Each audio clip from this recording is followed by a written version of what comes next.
La coopération entre le Maroc et la République du Congo poursuit son renforcement.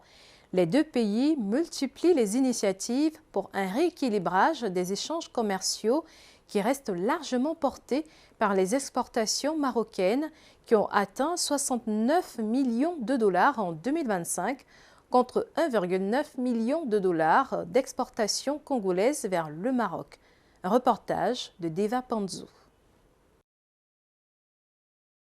Les relations entre Brazzaville et Rabat reposent sur un partenariat construit au fil des années.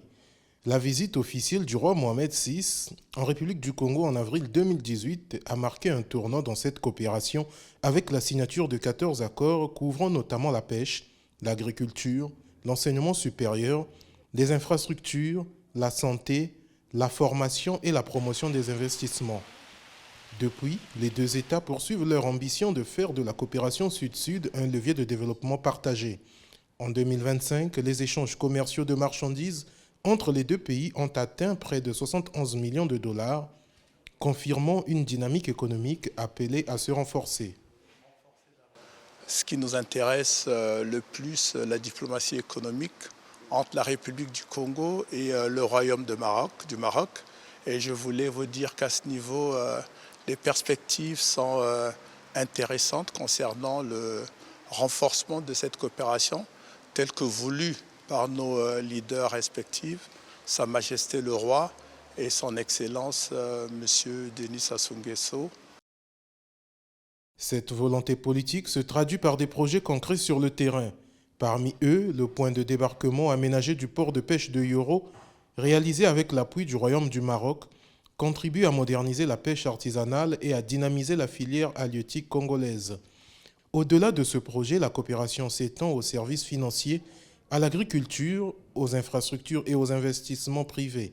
Les échanges commerciaux restent largement portés par les exportations marocaines, qui ont représenté près de 69 millions de dollars en 2025 contre 1,9 million de dollars d'exportations congolaises vers le Maroc. Les équipements électriques, à eux seuls, ont généré 26,8 millions de dollars, devant les produits de la mer, 8,2 millions, les préparations alimentaires, 3,2 millions, et les engrais, 2,7 millions de dollars.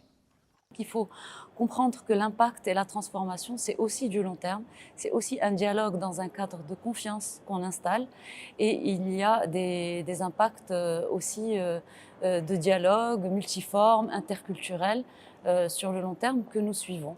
Donc nous avons aussi le privilège de voir naître sur la durée des investissements dans plusieurs secteurs.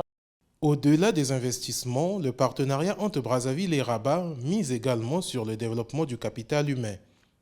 Depuis plusieurs années, des étudiants congolais bénéficient de bourses d'études au Maroc.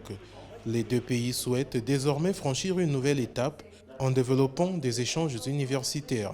Avec Madame la Ministre, on a fait un état des lieux de la coopération qui a commencé depuis 2018 en matière de coopération académique, je dirais boursière, mais avec Madame la Ministre, on a convenu qu'il faut maintenant s'élargir et ne pas être limité à cette coopération qui se limite aux bourses, mais une coopération universitaire, un échange entre les lauréats. Cette dynamique devrait connaître une nouvelle étape avec la tenue prochaine de la grande commission mixte Congo-Maroc annoncée par les ministres des Affaires étrangères des deux pays. Chargée d'évaluer la mise en œuvre des 14 accords signés en 2018, cette instance devra identifier de nouveaux projets dans des secteurs stratégiques comme l'agriculture, l'énergie, les infrastructures, l'économie bleue et l'enseignement supérieur. Si les échanges commerciaux restent encore inférieurs à 100 millions de dollars par an, les deux pays affichent leur ambition de les diversifier davantage en misant sur les investissements productifs, le secteur privé et les opportunités offertes par la zone de libre-échange continentale africaine.